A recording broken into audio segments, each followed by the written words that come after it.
हम भाई लोगों ने प्लान बनाया है कि घूमने को जाना है, पर घूमने को जाए किधर। नंतर आम्ही ठरवलो का बॉटनिकल गार्डनला फिरायला जायचं। नंतर आम्ही बस स्टँडवर आलो आणि बसवर बसलो आणि आमची बस सुटली। बॉटनिकल गार्डनला जायसाठी फार उत्सुक होतो आम्ही। माझा मित्र पोरायला पाहून बसमध्ये फार हेल पाडत होता। मी म्हणलो त्याला जास्त नको हेल पाडू, पण तो ऐकतच नव्हता। का करेल तोही बिचारा, अजून किती दिवस सिंगल राहील। और देखते ही देखते टोल नाका भी आ गया और हमारी बस टोल नाके से बाहर निकली और हम पहुंच गए बॉटनिकल गार्डन। बाहेरूनच बॉटनिकल गार्डन मस्त दिसत होता। आता विचार केलो आम्ही सगळेजण का बॉटनिकल गार्डनच्या अंदर जावा आणि अंदर झाले आम्ही निघालो। बॉटनिकल गार्डन पाहण्यासाठी खूप एक्साइटेड होतो आम्ही। नंतर आम्ही बॉटनिकल गार्डनची तिकीट काढायला गेलो तर 26 जानेवारीच्या दिवशी बॉटनिकल गार्डन फ्री असेल म्हणून, पण कायचा 60 रुपयाचा चुना लागला आम्हाला। नंतर बाहेर आम्हाला लोखंडाचा वाघ दिसला। मला वाटलं खाते काकांना म्हणलो आम्हाला, पण नाही, नकली होता। नंतर आम्ही बॉटनिकल गार्डन फिरायला धरलो तर तिथे मला हे मोठीच अडी दिसली, पण ती अडी नव्हती। नंतर आम्हाला टायटॅनिकचा जहाज पण दिसला, पण तो नकली होता। त्याच्यानंतर आम्ही सायन्स पार्कमध्ये गेलो, तिथे आम्हाला हे सायकल दिसली। तिथे सायकलमध्ये माझे मित्र आपले कर्तव्य दाखवत होते।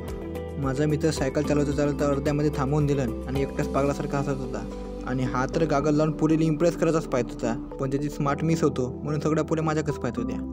माझ्या अंगामध्ये कोणता किडा घुसला का आणि मी हात सोडून सायकल चालवायचा पाहत होतो। मग तिथे आम्हाला रॉकेट दिसला तर माझे मित्र म्हणे आपण चंद्रावर जाऊन। मी म्हणलो आपण चंद्रावर काय जाऊन, तर ते म्हणे मला चंद्रावर जायचंच आहे म्हणे। अबे मी म्हणलो नकली आहे, तर ते ऐकतच नव्हते, चंद्रावर जाऊन म्हणले। मला क्रिस 3 मधल्या रोहित मेहताच्या बापाला भेटायचं आहे म्हणले। उसके बाद हम इस बगीचे में आए।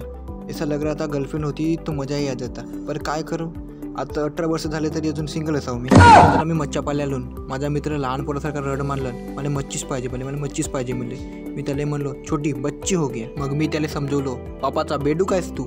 त्याच्यानंतर आम्ही ही रोपवाटिका पाले आलो।